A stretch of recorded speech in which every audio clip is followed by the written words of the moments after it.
How long were you there before you knew that you wanted to make this a lifestyle and change, because it's your life? Right.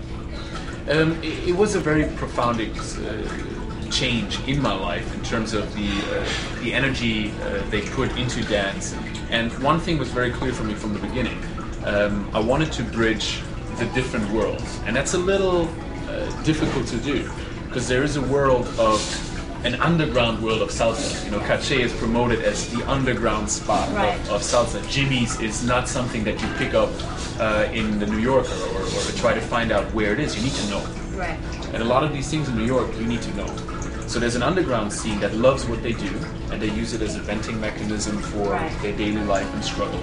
And then there is the world that I ended up in, which is finance, law, history, politics, teaching, academia, which is supposed to be very sophisticated, yet they're very frustrated at some point in their life, in their career. And they all have a deep appreciation for someone that has sophistication and knowledge in any kind of area. So I'm sure a professor can appreciate a lawyer, a finance person, a dancer, an artist.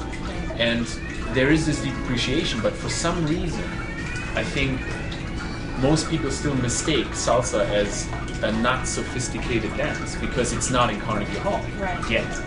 And it's not, it somehow in New York gets translated into, I'm going to the corner bodega and I hear salsa or merengue or bachata playing, and I don't associate it with a big stage or a lot of sophistication. So for me, there was this immediate appeal.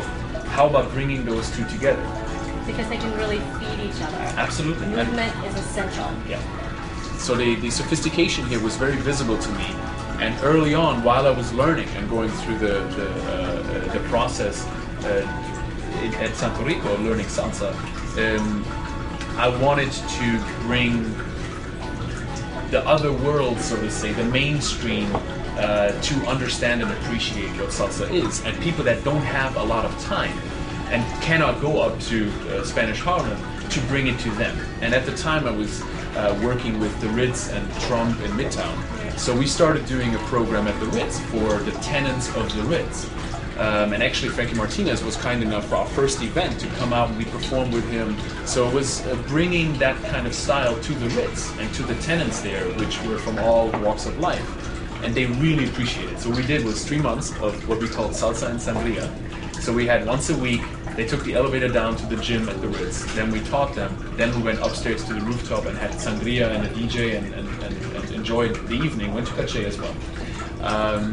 And then at the end of the 3 months, they had a little dance, Frankie performed, we performed, and then we took them 2 weeks later to Paris. Because what we wanted to also do was show that this is a global phenomenon. Exactly. So you have this same underground scene in Paris, in Tokyo, in Sydney, and wherever you go. So we wanted to take these people to an exclusive trip and show them in Paris in 3 or 4 nights a local gritty nightclub, a very fashionable fancy thing, and sort of a Jimmy's. They have one, it's Barrio Latino in Paris on Sundays. So we wanted to show them that there's something you're completely missing. And what was the feedback? They loved it. They loved it. And did it change their perspective? It did. Whoever you get in touch with, it changes their perspective. Here's the one thing that we do that I think some other people do, but not the way we do it. Because of that clientele, and because of them not having very much in terms of time commitment that they can give, we put everything we did on a website and on video. So when I first learned, I had little spreadsheets of turn patterns and shines, and I was trying to figure out how do you learn this, because whatever I learned, I forgot 80%. I walked home to the subway, I didn't remember the pattern, I didn't remember the shine, so I had to write it down.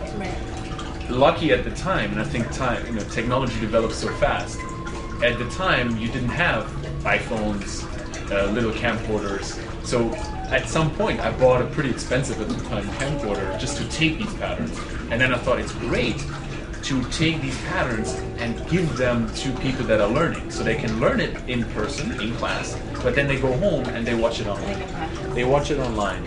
We started it 3 years ago. We now have members in almost 50 countries, I think 48 or 49 countries.